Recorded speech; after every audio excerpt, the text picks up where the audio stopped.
Welcome back to the channel. Today we're diving into one of the most outrageous, chaotic, and musically packed comedies of all time. The Blues Brothers, 1980. This cult classic wasn't just a film, it was a wild experiment that mixed slapstick comedy, legendary music, insane stunts, and more police cars than you'll ever see destroyed in one place. But behind the sunglasses, the soul, and the mission from God, there's a treasure chest of fascinating stories. From behind-the-scenes chaos to surprising cameos, we're counting down 20 weird facts you didn't know about the Blues Brothers. Stick around until the end, because the final fact will blow your mind. Number 1. The film's budget spiraled out of control. At first, the Blues Brothers wasn't supposed to be a massive production. Universal expected a modest comedy, but the budget quickly skyrocketed. Originally estimated at $17 million, it ballooned to over $30 million, making it one of the most expensive comedies of its time. The culprits? Gigantic car crashes, elaborate musical sequences, and star salaries. To justify the cost, Universal insisted the film showcase big-name musical legends like James Brown and Aretha Franklin. Studio executives panicked, thinking the film would flop, but in the end, it grossed over $115 million worldwide. Despite initial fears, this chaotic spending spree created one of the most iconic comedy musicals ever made.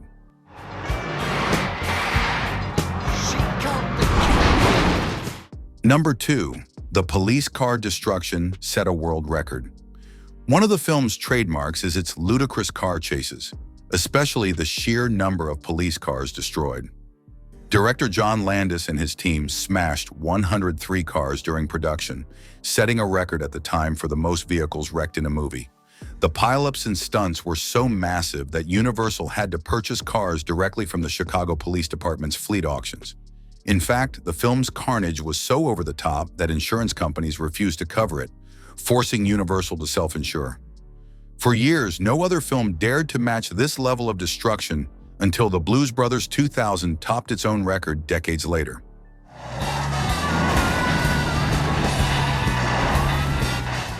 Number 3. The Chicago Mall was actually abandoned. The famous shopping mall car chase wasn't filmed on a set. It was shot in the real Dixie Square Mall in Harvey, Illinois. By the late 1970s, the mall was already abandoned, making it the perfect playground for destruction.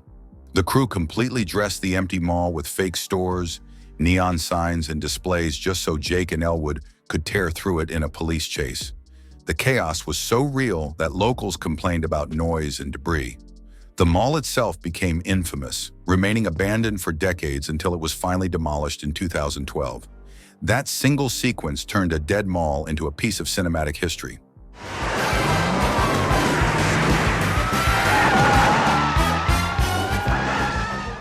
Number 4. John Belushi's late-night disappearances. During filming, John Belushi's wild lifestyle often bled into production. He was notorious for disappearing from set late at night, wandering into nearby bars or houses. In one famous story, Belushi walked into a stranger's house near the set, opened their fridge, made himself a sandwich, and fell asleep on the couch. The homeowners, shocked, actually recognized him and didn't throw him out. Dan Aykroyd once had to search neighborhoods to drag Belushi back to filming. His unpredictable behavior delayed shoots, but also added to his legendary larger-than-life persona. Cast and crew often joked that they were on a mission from John, not God.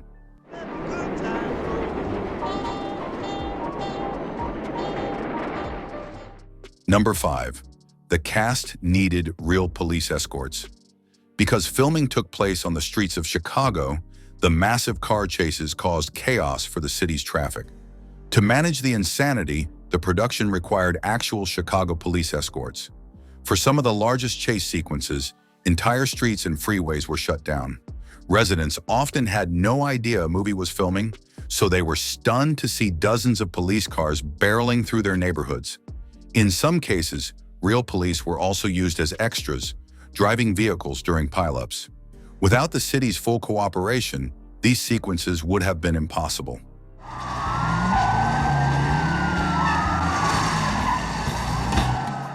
Number 6.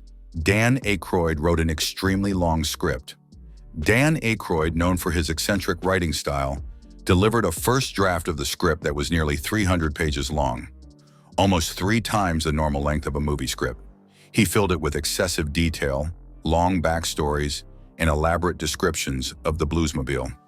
Director John Landis had to drastically trim it down, shaping the material into a filmable script. To this day, fans joke that Aykroyd writes novels, not scripts. Despite the cuts, his passion for Chicago, rhythm and blues, and the Blues Brothers mythology gave the movie its unique charm and authenticity.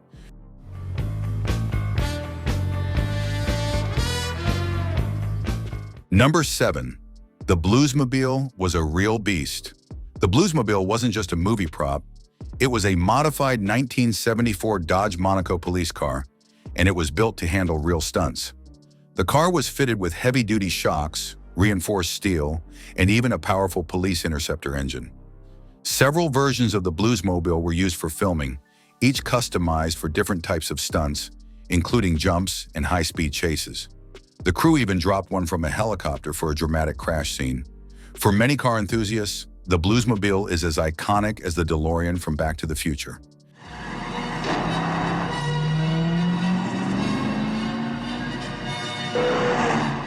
Number 8. The city of Chicago loved the movie. Unlike some cities that dread large Hollywood productions, Chicago fully embraced the Blues Brothers. Then Mayor Jane Byrne gave unprecedented access, allowing filmmakers to shut down streets, film in City Hall, and even use the actual Daily Center. This cooperation wasn't just generosity.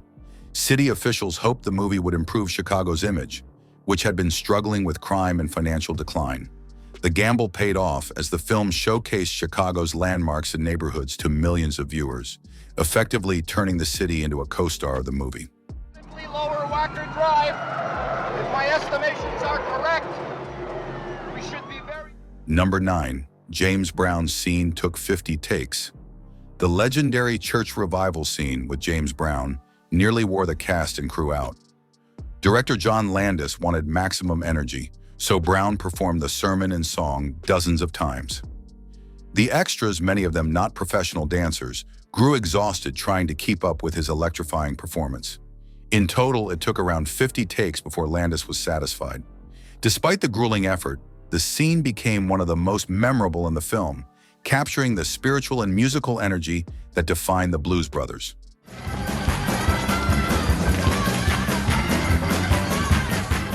Number 10. Aretha Franklin was nervous about lip-syncing. When Aretha Franklin performed Think in the diner scene, she wasn't confident about lip-syncing to playback. Unlike many singers, she wasn't used to miming her songs, so she worried it would look awkward.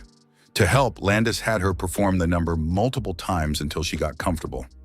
Ironically, the slight mismatch between her live energy and the lip sync gave the performance an extra rawness. That nervousness turned into authenticity, making it one of the standout sequences of the film.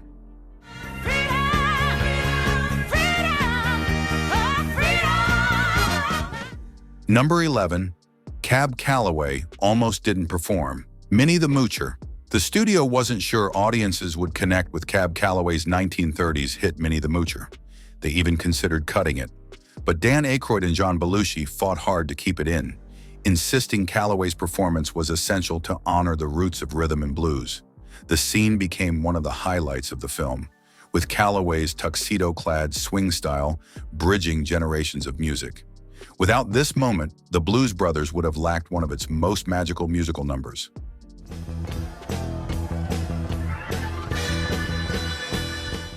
Number 12.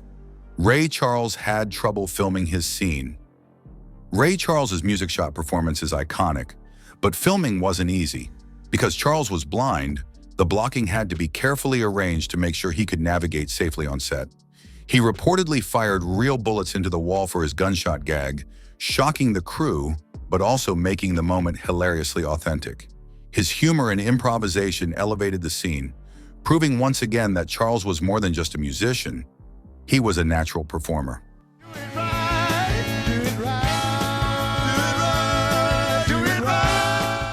Number 13. The Illinois Nazis were based on real groups. The infamous Illinois Nazis in the movie weren't purely fictional. At the time, Chicago had real neo-Nazi groups trying to march in neighborhoods like Skokie, Illinois. Their presence was controversial and despised by most residents. The film used them as absurd villains, with Jake's line, "I hate Illinois Nazis," becoming an instant classic. By mocking them on screen, the Blues Brothers gave audiences both laughter and catharsis. Ironically, some real-life hate groups complained about the portrayal, which only made the satire more effective.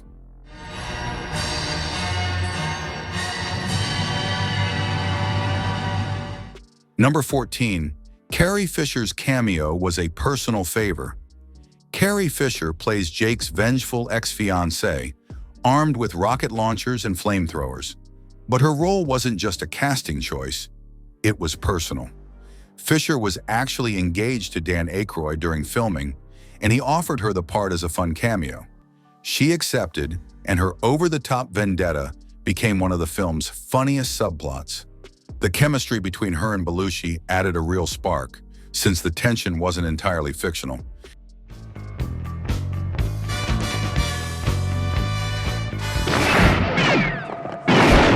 Number 15. Belushi was nicknamed America's Guest on set.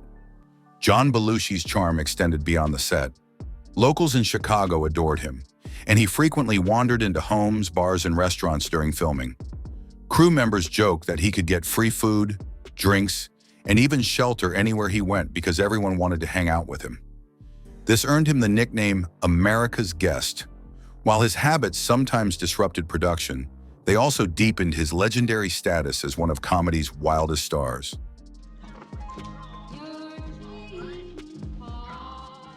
Number 16.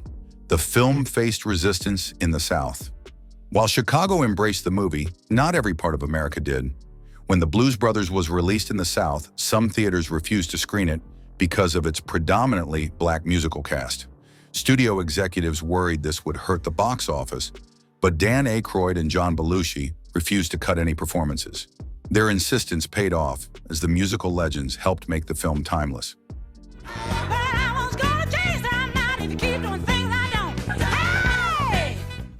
Number 17. Steven Spielberg's surprising cameo. Yes, the famous director Steven Spielberg appears in The Blues Brothers. He plays the Cook County assessor's clerk at the very end, who casually accepts the brothers' $5,000 tax payment. Spielberg agreed to do it as a favor to John Landis, and his deadpan delivery makes the cameo hilarious. For eagle-eyed viewers, it's a fun Easter egg that connects two Hollywood giants in one scene. Hey, you the good old boys? That's us. Number 18. The final chase was a cinematic feat. The climax of The Blues Brothers wasn't just chaos. It was a masterclass in stunt coordination. The downtown Chicago chase involved hundreds of stunt drivers, helicopters, and even a car dropped from 1,200 feet in the air. It required special FAA clearance to perform. The final pileup scenes were shot over multiple weekends, using dozens of cameras at once. The end result? One of the most jaw-dropping, destructive finales in comedy history.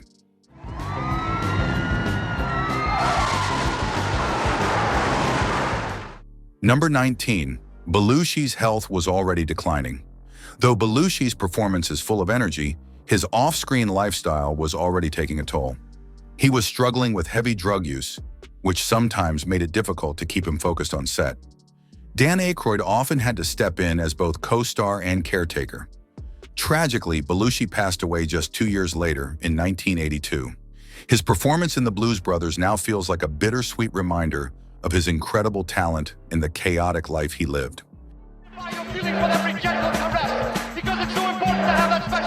Number 20. The film sparked real concert tours. After the movie's success, The Blues Brothers wasn't just a film, it became a touring act. Dan Aykroyd and John Belushi as Jake and Elwood performed with real bands across the country, selling out stadiums and appearing on shows like Saturday Night Live. The act proved so popular that it lived on even after Belushi's death, with Aykroyd and other musicians keeping the Blues Brothers' spirit alive. What started as a comedy sketch turned into a lasting musical phenomenon. Need somebody